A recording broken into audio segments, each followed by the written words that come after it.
Yeah, it's true.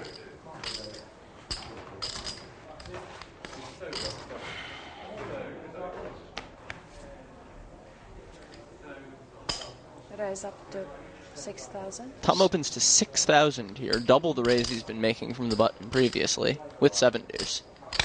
That's highly unusual. Man, I had deuce 7 again. I wanted to just take it down. You don't have deuce 7. Tom announces his hand, and Sammy doesn't believe him. You don't have deuce 7. It's funny, I mean, what would you make it 6x with? Obviously, he's trying to take the... Either 7 deuce or a very strong hand trying to look like 7 deuce, I think. 10,000. How much? He's bet nearly the size of the pot, and Sammy calls here. Tom should pretty much be done with this at this stage, right? I mean... Well, it's hard to say. Raise. Oh, Sammy has raised Raise it here. 27. A little check raise to only 27,000. You can really see how that big bet pre-flop compounds on itself to build a gigantic pot. The pot had only been 6 going into the flop. Maybe Tom bets 5 and Sammy raises to 15, but now we're building a huge pot here. Feels like kind of an optimistic call. I mean, that deuce of hearts, you know, the heart will come and Tom could be in Easily big still trouble. be behind. I wonder if he's reading something into that raise size by Sammy. It reminds me a little bit of the Queen-Jack hand, where Sammy had Queen-Jack and Tom had 7-5 on Queen-6-3, and Sammy made a little check raise, and then Tom ended up bluffing him out of the pot. I wonder if something similar might be going on here, if Tom thinks Sammy has made that check raise with a medium-strength hand that he might not be willing to get all his chips in with. That's a big bet. It is. 48,000. That's 48. that's a crazy bet. I mean, like, Durrrr could... He must think he's drawing dead right now, Durrrr. He probably thinks he's got a shot at the heart being live, but a whole lot of the time, yeah, he'll be drawing dead to a small or medium flush or something like top or second pair with a big heart. Time to give up. He's come this far. It's got to be tempting to try to win that 162,000 in the middle one way or another. I mean, surely Sammy's checked the call here, and Durrrr knows it. Sammy has a stronger hand than I think Tom would expect. So you're thinking maybe he's got something like just a dry king of hearts and he can take him off it? Or something like King-Jack with the King of Hearts, King-10 with the King of Hearts for a gut shot as well. Come on. No! Wow! That is a gigantic bet. No way. More than double the pot.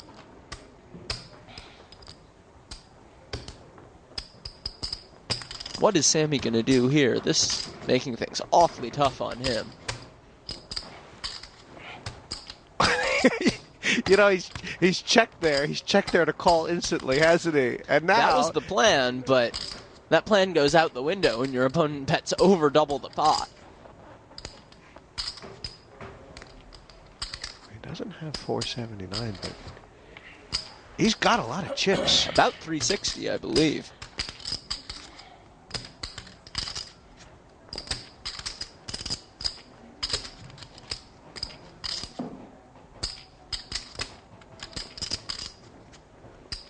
I think he's gone like white. Look at, you know, this is all fun and games way back when this started. This bet. This is serious. This is serious. Yeah, I think the stakes might be getting to Sammy now. This is a big bet. Over $250,000. What has he got to tell himself? What's going in his head? What do you say logically right now? Just put the dollar amounts out of your mind. Think about the logic of the pot. What can Tom have here? Tom can have a lot of things here. He can have a flop set that's now filled up. He can have the flop nut flush. He could also have a bunch of different bluffs. He could have easily taken one off on the flop with the King of Hearts or the Queen of Hearts. Turns out he took one off on the flop with the Deuce of Hearts to set up this bluff, but it's hard to picture Sammy expecting that. And you do have to think back to the $6,000 raise pre-flop, too. That really changes a lot about this hand. There's something weird going on right from the first bet here. He's looking at him. You can stare at Durrrr all day long. And he's just going to have that same... Sammy might be thinking Tom could have aces with that big raise pre-flop. It's down to the 2 black aces. Sammy's got the ace of diamonds in his hand, and the ace of hearts is on the board. Would he have played aces like this? Quite conceivably. There's no street where I think he definitely would have done something different. I mean, I know Durrrr plays stakes like this all the time, but this is a big pot. This is a big bluff. Yeah. He's gotta be scared that Sammy's gonna call. Yeah. Sammy looks like he's gonna call. He looks like he's... This is the pot to get him even. Yeah, Sammy calls here and he's ahead. Tom will have only about 120,000 left in front of him. Sammy will be up 130. Just a moment.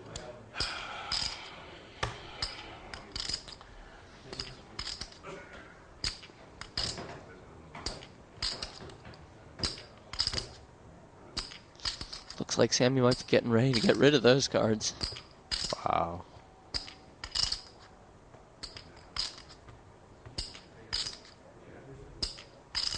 Oh, you can't fold, Sammy. There it goes. And Tom will table the 7-2 to collect an additional 10,000. Ouch. And he told him right at the outset of the hand, I have 7-2, I just wanted to pick up the blinds. Sammy said he didn't believe him. You want it done? And he didn't. Flush. 2 pair. This pot will go down in the history of TV poker. This was just incredible.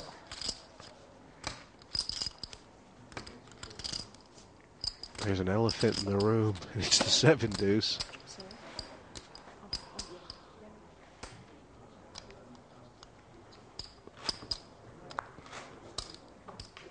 I thought you had a flush when you were thinking so long. I have a flush, I call you instantly. You can't call it instantly. Yeah, I can. 3 times a pot. I thought you, you know something, you made it 6,000, huh? Cool. Nice hand. I mean, this hand's going to be talked about forever. What an interesting hand, with the dynamic of the 7 deuce and an amazing bluff at the end by Tom Dwan. This is a very, very exciting hand, and showed just what a true talent Tom is at just gauging his opponent and finding ways to win pots you would think was almost impossible. I hate Sammy's playing this hand, actually. I think, I mean, it's all going well up until the turn, and then I'm just thinking, oh, he's just check call the river, no problem at all. Well, he was intending to check call the river, right? Yeah, why didn't he check call the river, Roland? I think it was because the bet was just too big. I mean, he just didn't want to be out, the hand, and, you know, the board kind of got a bit ugly. I mean, Tom could have a 3. There are certain hands he could have now that he's losing to. Do you think he got intimidated by the money, though? I mean, I don't think he got intimidated by the money, but the fact that it was all his stack more than the cash amount. I mean, up till now, when I've looked at Sammy, he just looks like someone that's having fun. It might as well be like a £10 tournament. These are just play money chips. You know, some guy once said that the guy who invented chips is the real genius in gambling. And for Sammy, like, looking at him, this doesn't look like $500,000, $1 million, 250,000 at a time. It just looks like a load of pieces of plastic. But in that hand, it looked like real money to me, and I felt like he got intimidated by the money. And Tom Dwan, though, I mean, this was... Like, he's a loser. He's gone from over 400K up to about 150 down if Sammy just calls there. This was, I mean, was it sick or was it smart? Well, it was spectacularly well judged, I think. He knew where he was. He's on the table in the hand facing the guy, and sometimes you get a unique insight. It's easy for us sitting here when we can see the cards and thinking about the situation, but when you're actually there, he maybe just saw a small gap where he could win the pot. Well, I'll tell you what the small gap was. There was a gap here. Tom went to reach for his chips on the river, and Sammy did the thing that you should never do. He defensively picked up his big chips as if to say, if you bet, I'm ready for you. And when they do that, they're never ready for you. They're always folding. And that's what Tom saw, I think. Sammy's in trouble, though. I'm afraid so,